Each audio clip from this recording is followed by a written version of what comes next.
नमस्कार. पाणी फाउंडेशनच्या माध्यमातून विविध पिकांच्या डिजिटल शेतीशाळा घेतल्या जातात. पाणी फाउंडेशन, कृषी विभाग, कृषी विद्यापीठ, उमेद आणि नानाजी देशमुख कृषी संजीवनी प्रकल्प फाउंडेशन यांच्या माध्यमातून विविध पिकांच्या डिजिटल शेतीशाळा घेतल्या जातात.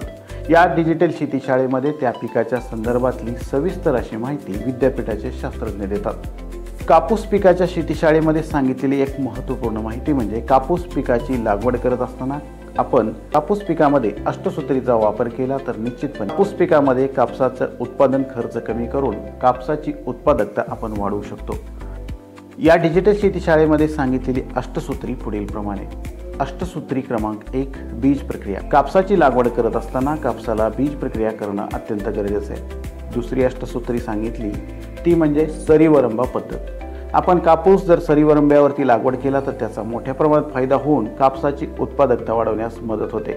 पुढची अष्टसूत्री सांगितलेली आहे बेसल डोस व जीवामृत. कापूस लागवड करत असताना दिलेला डोस म्हणजेच बेसल डोस. कापूस लागवड करत असताना कोणत्या खतांची मात्रा द्यावी ही त्या विद्यापीठाने त्या विभागानुसार सांगितलेली. त्या विभागातल्या त्यानुसार जर आपण कापूस लागवड करत असतानाच बेसल डोस दिला तर उत्पादकता वाढवण्यास मोठ्या प्रमाणात मदत होते. त्याचबरोबर कापसामध्ये योग्य वेळी जीवामृतचा वापर केल्यानंतर सुद्धा कापसाची उत्पादकता वाढवण्यास मदत होते. पुढची अष्टसूत्री सांगितलेली आहे योग्य अंतर.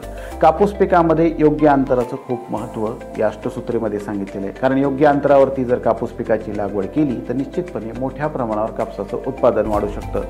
यामध्ये सघन लागवड ही याबद्दल सुद्धा सविस्तर माहिती देण्यात आलेली. पुढची अष्टसूत्री सांगितलेली आहे आंतरपीक. कापूस पिकामध्ये आंतरपीक घेतलं तर या माध्यमातून सुद्धा आपल्याला उत्पादन मिळतं.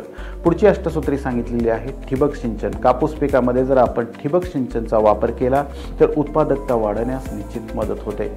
पुढची अष्टसूत्री सांगितलेली आहे शेंडा फोडणे. कापूस पिकाची योग्य वेळी जर शेंडा फोडणी केली तर या माध्यमातूनही कापूस पिकाचं मोठ्या प्रमाणात उत्पादन आपण वाढवू शकतो.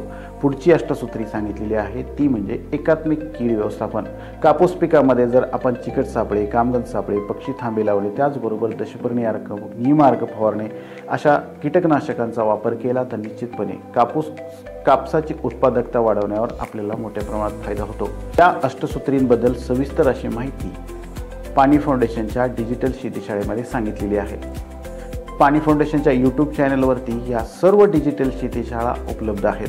त्या ठिकाणी जाऊन आपण तज्ज्ञांनी सांगितलेल्या या अष्टसूत्रीबद्दल सविस्तर माहिती घेऊ शकता. फाउंडेशनच्या माध्यमातून यूट्यूब चॅनलवरती सुद्धा या सर्व शेतीशाळा लाईव्ह असतात. त्याचबरोबर रेकॉर्डेड सुद्धा या शेतीशाळा आपण पाहू शकतो व त्या ठिकाणाहून महत्त्वपूर्ण अशी माहिती घेऊ शकतो. धन्यवाद.